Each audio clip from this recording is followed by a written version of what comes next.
Rena Mathum here, and today we have the fabulous Timmy Mirza. Timmy is a tech expert. She helps people get started in their own businesses and really blow it up on social media and make their businesses a success.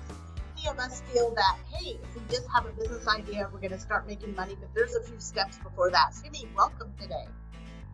Thank you, Rena. It is such a pleasure being here, and you're looking beautiful in red. We did not plan for this, but we are color coordinated. We are color coordinated. Timmy, typical client that comes to you, how do you help them get started?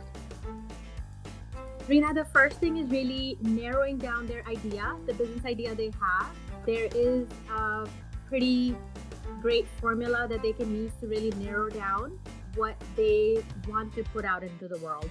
If they think it's just something that's they're going to launch and it's going to make them a lot of money, that will happen eventually, but there are a lot of things that they need to set up and have in place before that can happen. But at the very, very beginning, they really need to look for something that helps people. That needs to be the focus of their business idea. If it's not helpful to people, whether it be a product or a service, even though you put in a lot of energy into it, it's not going to go anywhere, right? So that's step number one, figuring out. So how do you find out if something's helpful? Because many times we create something in our head, we see it one way. It's kind of like our baby's always cute. How do we know that something is actually helpful? Training that baby and putting that baby out into the world and letting people interact with the baby and give you feedback. That's the only way to really figure that out. I am an Agile certified practitioner. So we use an Agile framework where you launch the smallest, easiest thing that will solve a 20% problem for your clients. Once it does that, you have data, you get feedback, and you take everything you learn from that and you make it even better the next time you launch it. We are looking for the quickest, easiest path for our client to get results.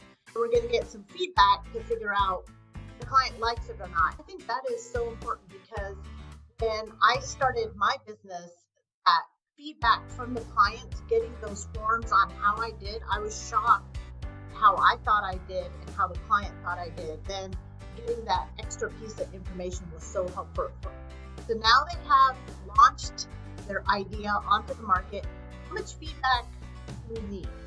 It depends. I think I want to say the more feedback, the better, but we don't want to just launch and then wait to get a lot of feedback before we take the next steps. We want to move very, very quickly. We want to enhance based on some feedback we get and launch the next thing very, very quickly, and then get more feedback and then launch the next thing very quickly after that. So this is called an iterative approach, and this will make you so successful. I do that with teams, corporate teams all the time as well, and it is super beneficial. The end result that you'll get after a few iterations will be so much better than you would have gotten if you just sat there and thought about it.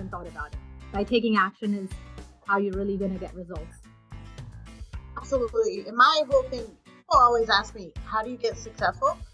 You need to make a lot of big mistakes. Like you need to take some action, find out that didn't work, put out maybe posts and not get a response. I have my selling scripts down to a science. But that's because I've practiced them and watched people respond. And based on that, I have a technique. If you don't get that feedback and that response, you're just kind of hanging out there hoping that you're going to make a difference and it's actually making sense. Yep. Rena, you get an emoji. I'm a big emoji person, so. I got an emoji. I got an emoji.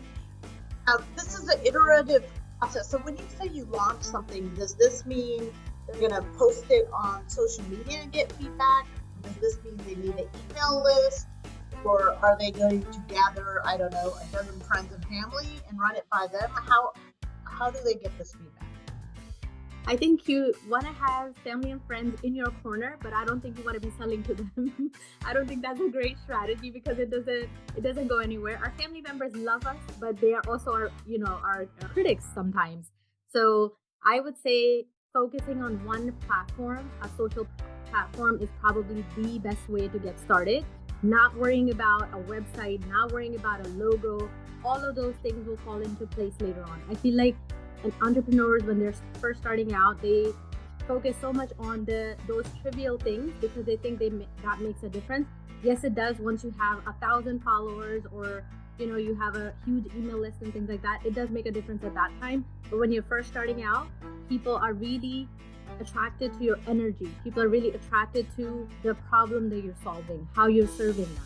So I would say focusing more on that, on the solution, and not worrying about the rest of the stuff. I personally am big on Facebook. I use Facebook groups, use Facebook pages, so I highly recommend getting started with that. Yeah, and Facebook's also a good platform because initially it's free. Mm-hmm. We can test out our ideas, we can get the groups, we can see what posts are getting engagement and what posts are not getting engagement. So let's just say we have an idea and I've worked with you, we fine-tune the idea, we've decided to go with Facebook. Now what do I do? Well, you're going to get some data, you'll get a lot of testimonials, lots of raving fans, right? Talking to you and wanting the next thing. Now that you've solved their basic problem and they're ready for the next step. So at that point, I would say figuring out which platform you're going to host all of your content in.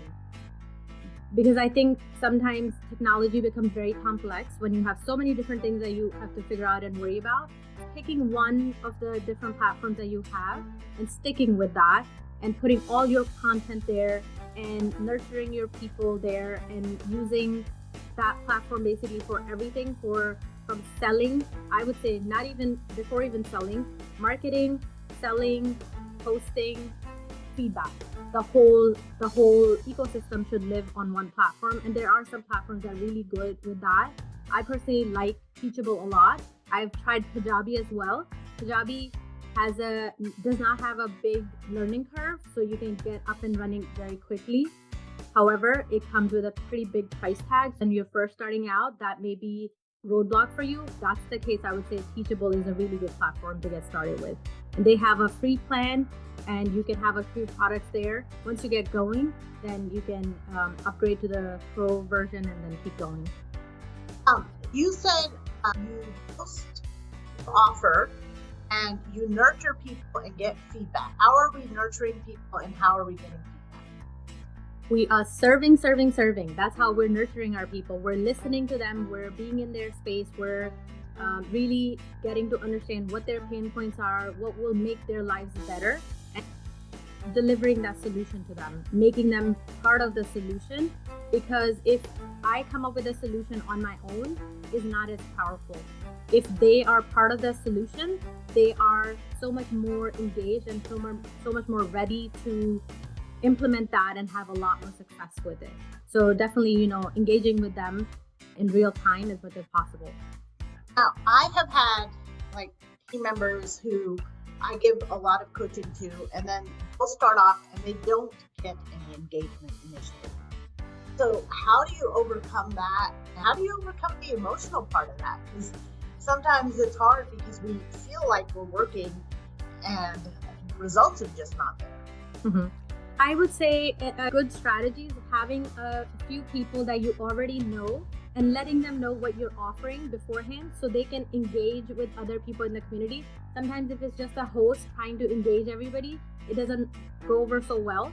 Having a few people who are already your supporter, who already understand your vision, are wanting to help you, giving them a heads up and having them help out with that as well. Secondly is that if one thing doesn't work, try something else. If that doesn't work, try something else. I'm a big fan of Tony Robbins, so he says, be like a child, right?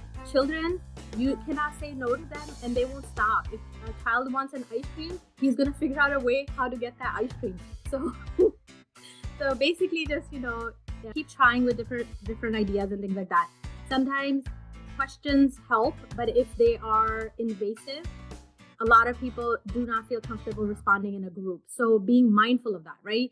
Bringing more and more positivity into your groups, into your spaces, and really asking them questions like, what would you like to know more about, or sharing your happiness. This is what I figured out. Is this something you're also struggling with? Using different ways to engage them. The people I serve mostly are the ones that are first starting out and also are people who have a certain skill that they want to teach to others.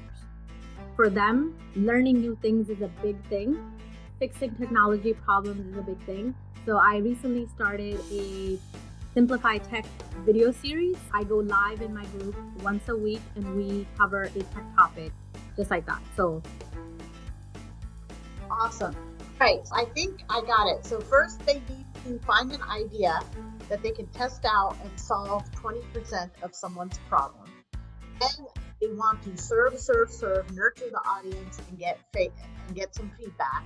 And then they want to go on one platform and really kind of develop a presence and a following and raving fans. And if we're not getting the engagement we want, get some cheerleaders that understand our vision and support us, and they will help boost our posts. the one thing I want to leave everyone with is going for the easiest hanging fruit, going for an easy problem to solve when you're first starting out. It's so interesting to me that women, we want to be known for our intellect and we want to be appreciated for that. I get it. At the same time, I think there are so many easy problems that we can be solving for people. Let's start there. Let's get it going. Take the first step. Once you have momentum, you can go and solve bigger problems and better problems and make this world a better place.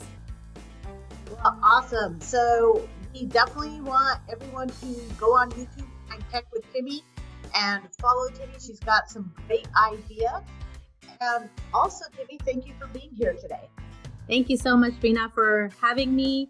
And it's been such a pleasure. Hope to see you again soon.